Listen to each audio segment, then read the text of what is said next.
Hey everyone, welcome today and thank you for listening. This is the 10-minute marketing broadcast. I am your host today, Sonja Crystal Williams of sonjacrystal.com and Go Getter Marketing Group.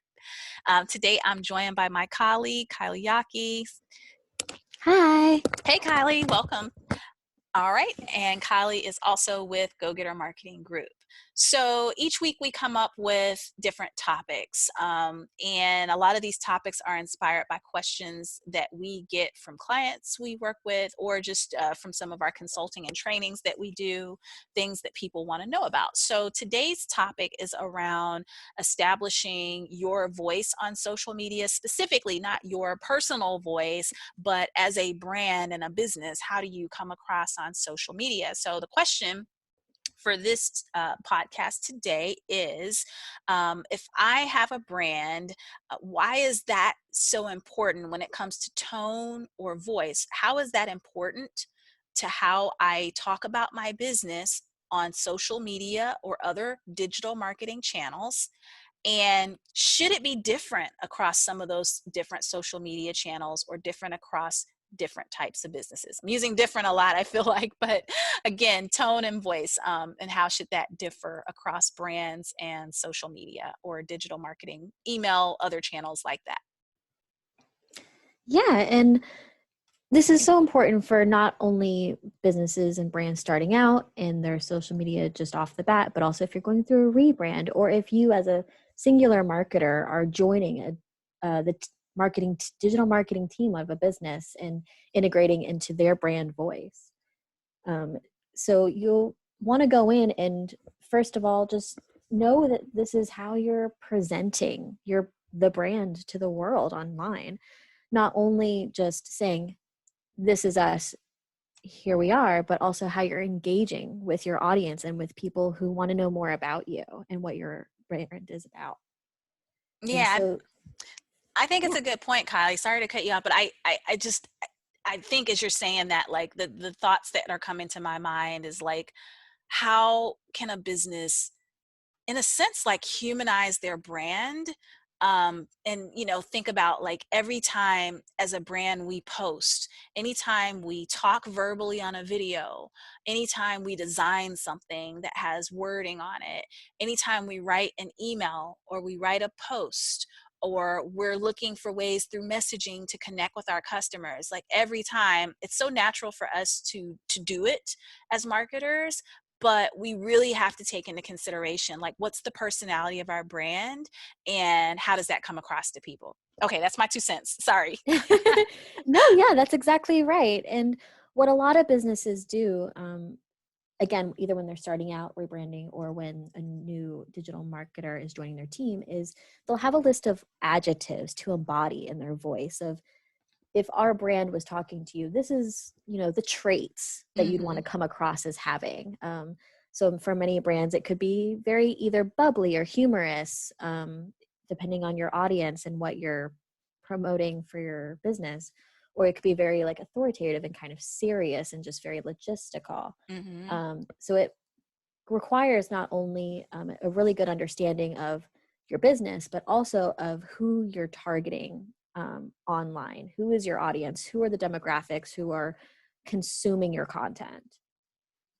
Yeah, I mean, that would have a deep impact on how you need to speak to them. So it's almost like it's got to be a crossover between, this is our brand and how we want to present ourselves, and this is what we feel our audience may be responsive to. I really like that idea of adjectives that really describe the brand, in terms of its voice, because it's what's needed. And again, it goes back to, again, humanizing the brand. Like if I were to think of a cartoon character and all the traits that go into a cartoon character, right? You've got to think about your brand in that way. What is the character? What is the persona? All the way down to other little things to think about, like when you publish on social media, are you speaking in first person? Are you speaking plural? Are you speaking singular? Is it I? If you're a brand, or is it we? How do you want that to come across? Do you use the company's name? Do you say we and our? When you're talking to people, do you say you? or do you say customers? Like, how are you speaking to people is really important, because that might kind of flesh out, is this a more formal tone that we're going for, or is it more conversational? So those are some pretty important things to keep in play. Yes, absolutely. And it can be helpful if you once you know the personality of the voice that you want to be in. If you have like a couple set examples for other people on your team to always be able to refer to for how your brand should sound. And especially if you're going from platform to platform on social networks, because in Twitter, you might be a little more casual, especially with such a short character count, whereas you might want to sound more professional on LinkedIn. Exactly. Such a great point. It another kind of little piece that I'd add on, to say, and this is homework assignment for anyone who's listening, especially if this is something you've been trying to hone in on or figure out, or you're going through that rebranding process and you're trying to understand what should this look like for our brand. Kind of a great homework assignment, again, kind of going along the lines of humanizing your brand, is really really start to think through and kind of answer those questions that Kylie has mentioned. Like, what is our tone? How does it need to come across per social network if you're responsible for producing content? Think about what should that sound like. And then another thing, and this actually comes from a 4-part formula. This was created by Stephanie Schwab, which is, you need to think about, for our voice, the components, which are, what's the character or persona? Meaning, are we playful? Are we friendly? Are we warm? What's the tone? Are we like straight shooters where we're very honest or indirect? What is our language? And this one's really important, because with language, again, you need to decide, are we a brand that explains things in very technical terms? So there's a lot of jargon that we're using and a lot of industry and insider language.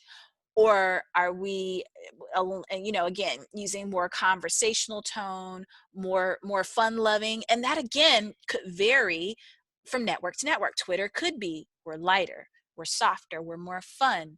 And then when you find us on LinkedIn, because we're speaking to maybe investors, it is more jargon filled, it is more toward insiders. So think about that: character, tone, language, and then finally, what is the purpose of the content that you're creating? And that might also help you figure out the voice in that particular moment.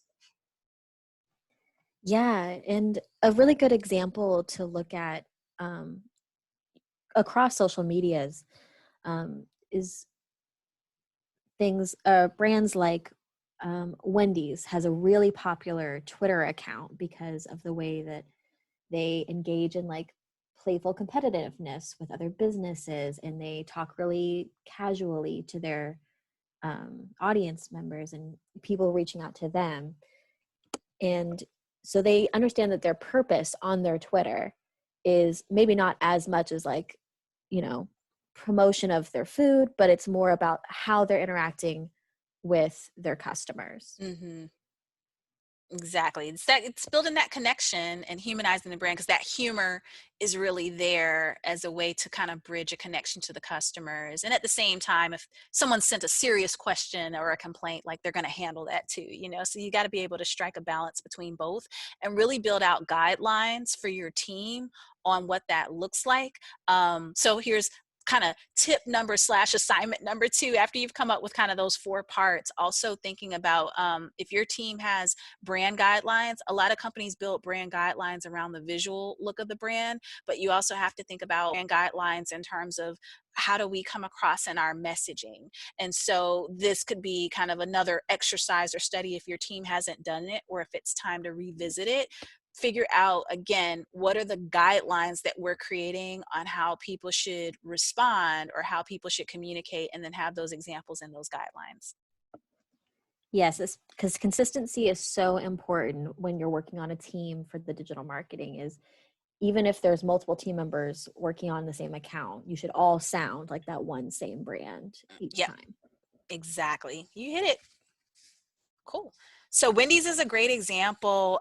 We wrote some other ones down. We've got a few. So like if you're looking for good examples, these are some of the brands to check out on social media and look across their Twitter, their Facebook, their LinkedIn, and see what are the consistencies and how do they slightly change up tone. The voice might be the same, but how do they slightly change up tone, which is a component or a subset of voice? How do they change that slightly from network to network? So I'll throw another one out there. And Kylie, I know you've got some more, but L'Oreal, I think they're just hands down a really great example.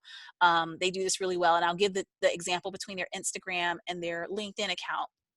On LinkedIn, L'Oreal is highly, highly focused on things happening within the company when it comes to innovation and research and science of how they develop their products. It's also very people focused around the people in the company. On Instagram, they actually have two different accounts. They've got the L'Oreal Paris, the makeup brand, and that's more front facing, focused on what goes into the product, different key ingredients that a consumer might want to know. And then they've got their other Instagram account that kind of is more similar to that LinkedIn account, where it's got that mix of here's how we're improving sustainability when we're developing products.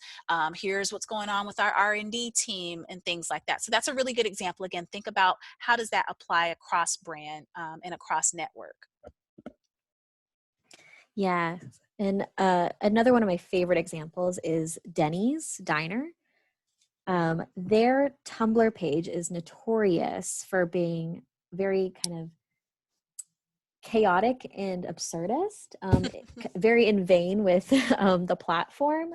And it is really popular with especially younger audience members who are more attracted to that type of humor style. Right. And which you can read more about that about in our millennial and Gen Z marketing blog on our Go Getter blog about what might target those demographics more. And Denny's does an amazing job at it. And so does, I would say, Taco Bell and Jack in the Box. Their Twitters especially, they're very funny. They focus on their buyer persona really well in talking to their audience members. Yep. And here's one final one I'll share, Walmart. So Walmart, you know, and this is kind of going and expanding into some of the social networks that attract younger audiences. Because to Kylie's point, we got to think about how are we getting in front of, now it's millennials, yes, but Gen Z is coming up, right behind millennials. So how do we get in front of some of these other audiences that are now decision makers and purchasers? And a really great example of that, Walmart uses TikTok to create, kind of similar to what you shared, Kylie, about Denny's. Like their marketing on a network like TikTok or Snapchat is very, for lack of a better term, it's a little ADHD. It's very like choppy, and it's like meant to just kind of give you these little short snippets to capture your attention and do really weird and odd things, but that are kind of fun loving and that, people would relate to. And then on the flip side to that, for me, if I see them on Facebook, an ad running on Facebook, it might be because Walmart partnered with HGTV, and it's more conservative feeling, so it really just depends on the brand and how they're targeting people and what space they're in that moment and what makes sense for that particular channel or medium.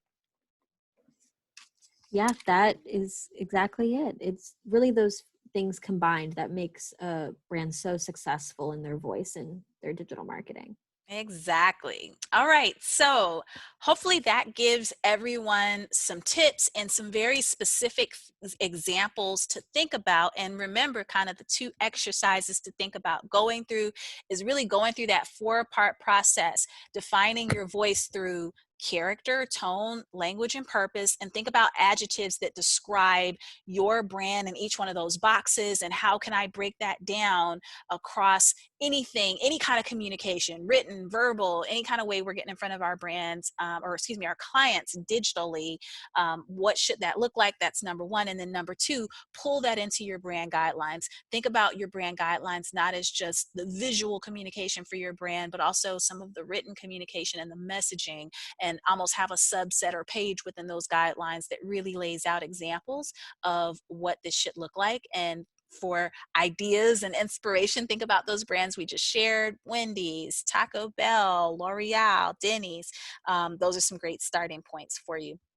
All right, so that's going to wrap up today's 10-minute marketing podcast. Be sure to check out our blog. We post this podcast both on the Go Getter Marketing Group site, which you can find at gogettergroup.com, or on my personal site, sonyacrystal.com, Sonya with a J, Crystal with a C. And feel free to drop us your questions. You can tag us on social media.